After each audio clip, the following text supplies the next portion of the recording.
Hey, top of the morning to you, and welcome to the Auspicious Wellness Optimal Wellness Podcast. Come on in and have a virtual seat at the table. It's time for our Monday morning drive time show, broadcasting live and in studio. We don't do ordinary, but we endeavor to bring you an extraordinary experience. And you know what it is, the Auspicious Wellness Experience. My name is Deborah Smith Torrance. I am your host today, as usual. I'm a life and health coach, a manufacturer in cannabinoid molecules, for short CBD and IT developer. We are broadcasting live in studio on the following platforms: the Apple Podcast platform, Spotify, Google, Stitcher, iHeartRadio, Pandora, Alexa, Podcast Addict, Podchaser, Deezer, Listen Note, Podbean, Overcast, Pocket Cast, Castro, Castbox, Podbean, Spreaker, Player FM, and FFmpg. Wherever you are in the world, good morning, good afternoon, and good evening. It is time to dig in, dive in, drill down, take it all apart, and put it all back together like a fine-tuned engine, where it all makes sense. And most of all, the most important thing is to be true to you. You know where it's at. You know where we need you at. You know where we're at. We're at the virtual round table. And guess what? Come on in and take a seat. The invitation has been extended. Our episode today is centered around crucial life skills for self-love and graduating to falling in love with the right one, and understanding if this is the right one, and the motivation to keep you successful. This is the last part of our 3-part series, and so we're going to dive into it now. Okay, so self-love is becoming mindful and intentionally practicing for one's own well-being and happiness in a constructive way rather than narcissistic behaviors. And that's the last thing that you want to become, is a narcissist. So let's really get into what self-love is all about, instead of you just feeling like, okay, it's about self-love. I'm going to practice as much self-love as I can so I can fall in love. It's not like that. Okay, so let's talk about self-love and what it really is all about.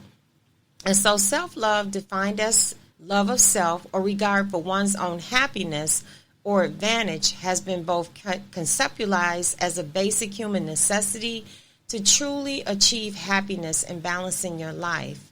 On the other hand, if we as human beings enter into the realm of being a narcissist with a tendency for narcissistic behaviors, then we move to a dangerous character and moral flaws within yourself, which can be looked at as vanity in yourself or selflessness. It's a fine line between not enough and too much. So check your behaviors at the door. Don't become so involved in yourself that you can't recognize what you need inside of yourself to become whole without demoralizing other people with negative behaviors, such as the French would say, prop. You do not want to be conceited, egotistic. You don't want to have these behaviors because they lead to you becoming a narcissist. And that's the last thing you want. So let's dig into the positive side of self-love. Let's talk about mindset of positive, deliberate mindfulness of self-love. That's what we want. We want you to really become deliberate in your approach of how you treat yourself, how you love yourself, how you interact with others, how you come across to others, how others perceive you. But everyone's opinion is not going to be the defining, definitive person that you are. No one can define you as a person better than yourself if you understand self-love, if you understand it. In other words, loving yourself is the right way leading to falling in love, which is part of our topic today.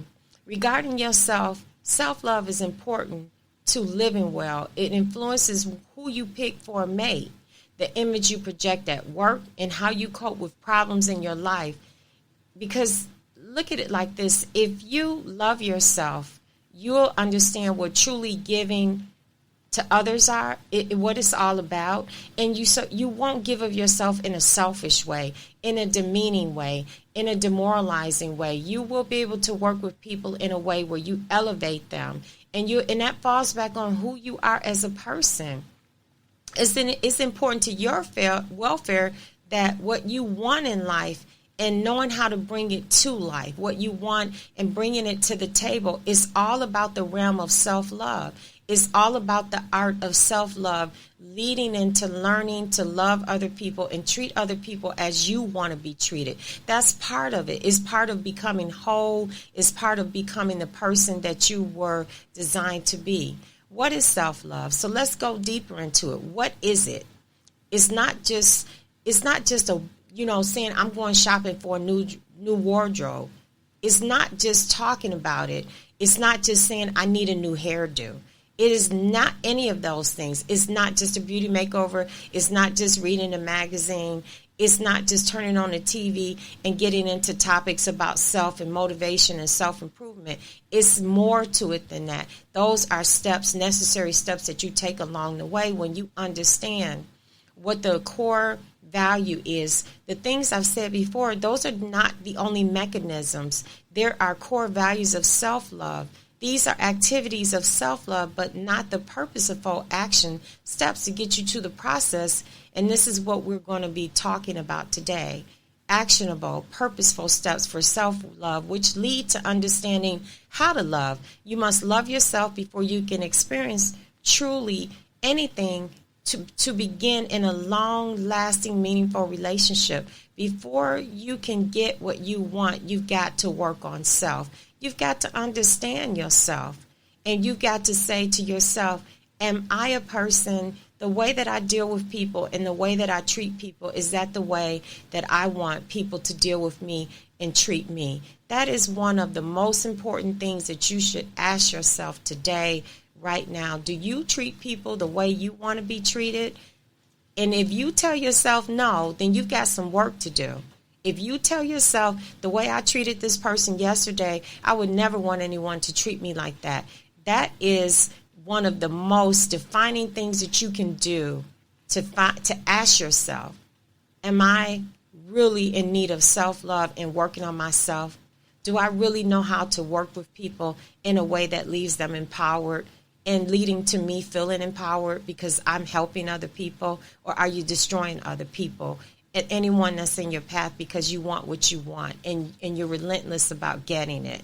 There's a difference. High performance women are willing to put in the work at home and at work. We want to have it all, but at what cost? So let's go over some meaningful tips about self-love.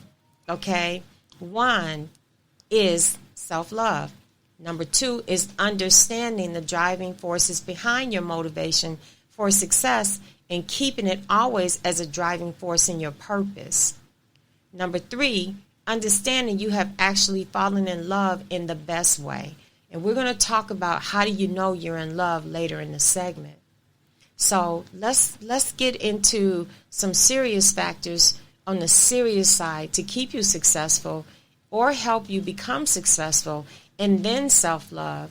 And it's going to be 3 parts to this: the motivation, the self-love, and the falling in love. And that's when we have our balance and we become full-rounded in what we need in the evolution of who we are as people.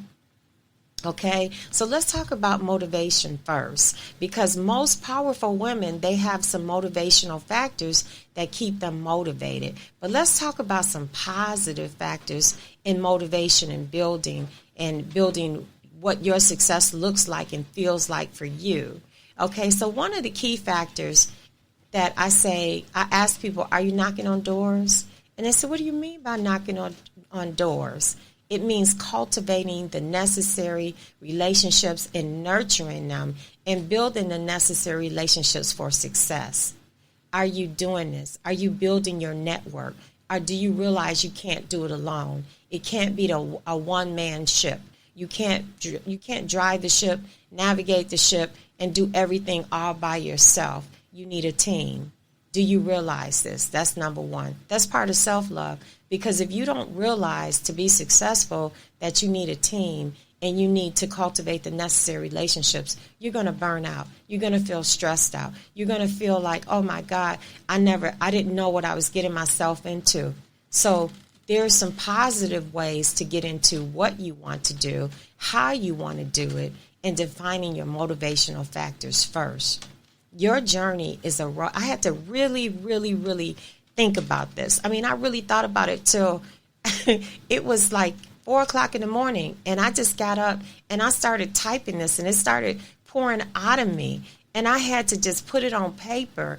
And I said, I've got to share this with our listeners. I've got to share this with people on the podcast because it was very important to me. And I just felt at that moment and at that time that this is something that was so true because of the time it was coming, where it was coming from. And, you know, I'm telling you, sometimes when you feel like God is talking to you, you need to be listening. You do. You need to listen. And he talks to me super early in the morning and wakes me up. And whatever he wakes me up with, that's the path that I take. So this is what I want to share with you that I got out of this morning. Your journey is a roadway which gets wider and wider with a driving force which comes from within. The journey to seek knowledge and create the skill set for success. When you're on the journey, the roadway opens up from a 1-lane highway to a 2-lane roadway. The next thing you know, you're on a highway, a freeway, which goes in both directions, and there's multiple lanes in both directions. And you look around and you have a new city emerging, something that was never there before, something that's being built out of the dust. The city is your network. And the roadways are the roads of success, which are always being built, and your business is now an infrastructure. And it takes time. It doesn't happen overnight. Bridges are made to be built, and they're made for people to come together. You have got to want to be successful as much as the air you need to breathe. As a motivational speaker, I heard named Eric Thomas. And his nickname was E.T. Thank you, E.T., because when I listened to that session from you coaching from the stage, it was a moment, a defining moment for me. Okay? And I never ever forgot what he was singing, and I took it to heart. Okay? If you want to be successful, it's got to be as much as the air you need to breathe. If you want to be successful, you have to be able to survive and understand how to thrive in your success. You've got to understand what it's going to take. And then my takeaway for that is that you've got to want it just as much as you need blood in your veins to pump your heart, to keep the blood flowing, to keep the motivation flowing. You should be flowing with enforced actionable steps leading to your success. And this should be something that should be practiced daily, but done in moderation where you have time to continue to show yourself love, to take the time that you need to become whole, and it should be balanced out. It shouldn't be where the only thing that you do is work in building. And it may feel like that, but sometimes you have to step away and take some you time so that you can breathe. Sometimes you have to step away so that you can bring in new thought processes. Because I'm telling you, sometimes when you go to sleep and wake up on something and you're getting some rest, you have a new perspective. And you have to remember, you will always, always be the driving force behind your motivation. I can share with you my motivation, what my driving force is. And it's something that I hold valuable and I hold close to my vest on a daily basis. And it was going to bed hungry as a child and waking up hungry as a child. My motivation for me many years ago started when I looked at my small children